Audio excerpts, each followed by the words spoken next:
Good day, I'm Tamar McHale and this is your GIS News for Monday, January 25.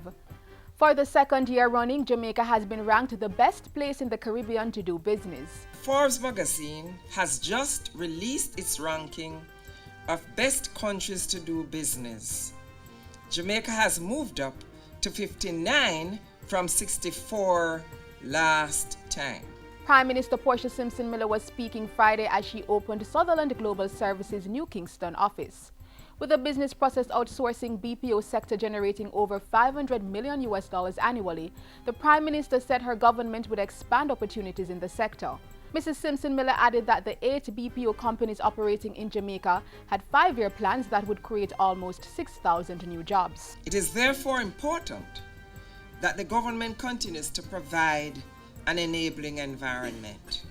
We will continue to facilitate these companies and new players wishing to enter the industry. Meanwhile, co-chairman of the Economic Program Oversight Committee, Richard Biles, says Jamaica's macroeconomic indicators are showing positive results.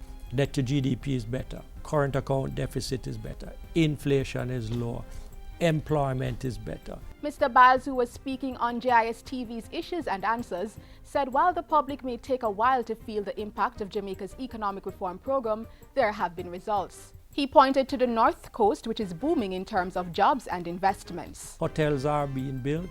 2,000 rooms were refurbished and are now open in that place of Ocherios to Negril. 2,500 are under construction today. So people in that area see it, and even if their circumstances not what they would like it to be, they can see that something is happening. And you can watch the full interview with Mr. Biles this Sunday during Jamaica Magazine. Government has invested over $1.5 billion in sport infrastructure since 2012. Prime Minister Portia Simpson Miller made the disclosure as she opened a new sporting complex at Calabar High in St. Andrew. The $66 million complex houses the first IAAF standard all-weather synthetic track at a school, as well as a football field.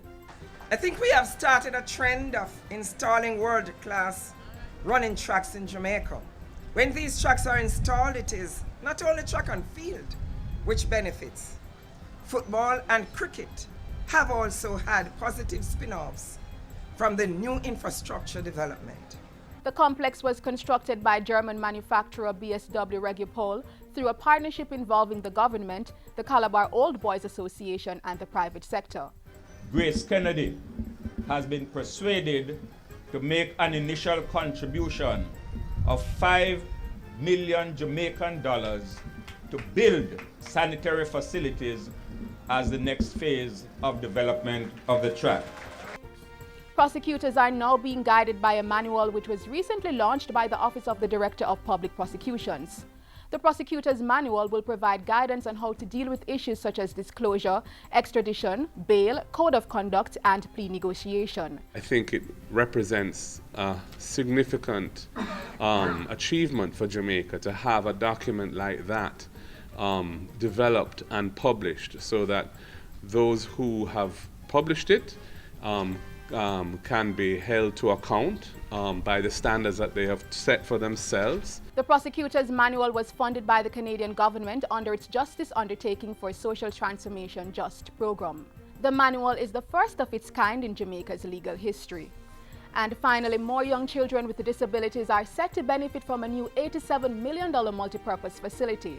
Labour and Social Security Minister Dr. Fenton Ferguson broke ground for the facility last Wednesday.